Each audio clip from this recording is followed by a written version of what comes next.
आपलं स्वागत. पाहूयात आजच्या ताज्या घडामोडी. बेळगाव जिल्ह्यातील सहकार क्षेत्रात अग्रगण्य असलेल्या चिकोडी तालुका मांजरी इथले विविध उद्देशगळ प्राथमिक ग्रामीण कृषी सहकारी संघाची पंचवार्षिक निवडणूक बिनविरोध झाली. सहकारी संघाच्या अध्यक्षपदी म्हणून मोहन बंडू लोकरे तर उपाध्यक्ष पांडुरंग दत्तू माने यांची बिनविरोध निवड करण्यात आली असल्याची घोषणा राज्याच्या सहकार खात्याचे अधिकारी गजानन लोकरे यांनी केली. गेली 35 वर्ष सदर सहकारी संघाच्या अध्यक्षपदाची धुरा सांभाळलेले कैलासवासी अण्णासाहेब यादव यांचं काही महिन्यापूर्वीच निधन झाल्याने याच वर्षी निवडणूक लागली असल्यानं गावात एकच चर्चा होती की सहकारी संघाची निवडणूक लागणार की बिनविरोध होणार. आपले सर्वांचे लक्ष वेधलं होतं. मात्र संपूर्ण बेळगाव जिल्ह्यात सहकार क्षेत्रात आदर्श निर्माण करणारे कैलासवासी अण्णासाहेब यादव यांचं नेतृत्व पुढे चालावं म्हणून सर्व गावकऱ्यांनी एकत्र येत सदर सहकारी संचालकांच्या मंडळाची पंचवार्षिक निवडणूक विरोध करून एक नवा आदर्श निर्माण केला. सहकारी संघावर संचालक म्हणून निवड झालेले संचालक याप्रमाणे दादासाहेब भोजकर, शीतल मग्गेनावर, परशुराम पवार, रामू कासाई, बाबासाहेब कोथळी, सुभाष नरवाडे, अक्काताई संकेश्वरी, सुवर्णा चव्हाण, माया भिलवडे यांची निवड झाल्याची घोषणा करण्यात आली. सहकारी संघाचे अध्यक्ष, उपाध्यक्ष, संचालक म्हणून निवड झालेले सर्वच मान्यवरांचे उपस्थित मान्यवर आणि ग्रामस्थांनी नागरी सत्कार केला आहे.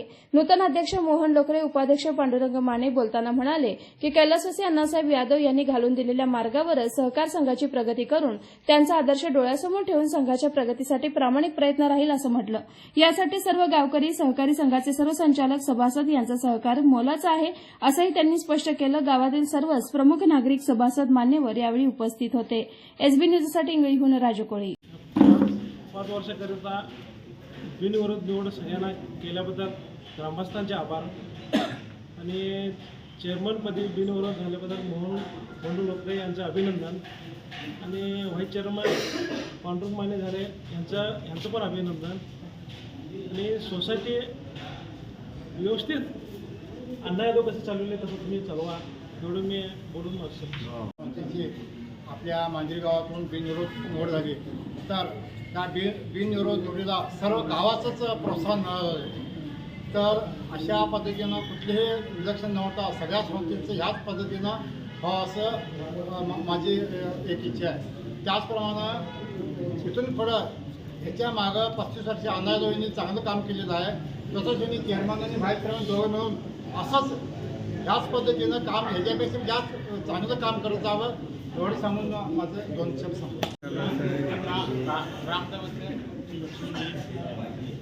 स्मरण करून सगळ्या शेतकरी सभासदांचं मी त्यांना पण मी नमस्कार करून आणि आता विलक्षण व्हायचं म्हणून हे विलक्षण झालं केलं, दोन्ही पार्ट्या भरल्या, त्याच्याबद्दल आमच्या गावकऱ्यांनी सगळं अक्षत करायचं आणि त्रास नको. आणि अण्णासाहेबांच्या पाठीमागं म्हणजे कसं 30-35% चालू होतं ते चालू दे आणि त्यांनी आता सध्या त्यांनी नाहीत म्हणून आणि आम्ही जरा इलेक्शन केलं तर ती ईर्ष्या गावात नको म्हणून सर्वांनी मिळून ते काय केलं, त्यांचे नाव पाठीमागं राहू दे म्हणून ह्यावेळेला अक्षत करायचा निर्धार घेतला गावकऱ्यांनी. त्यांच्याबद्दल मी त्यांचा आभार आहे. राजकीय, सामाजिक, आर्थिक असा सर्व घडामोडींचा आढावा पाहायला विसरू नका एसबी न्यूज चॅनल आणि नक्कीच सबस्क्राईब करा.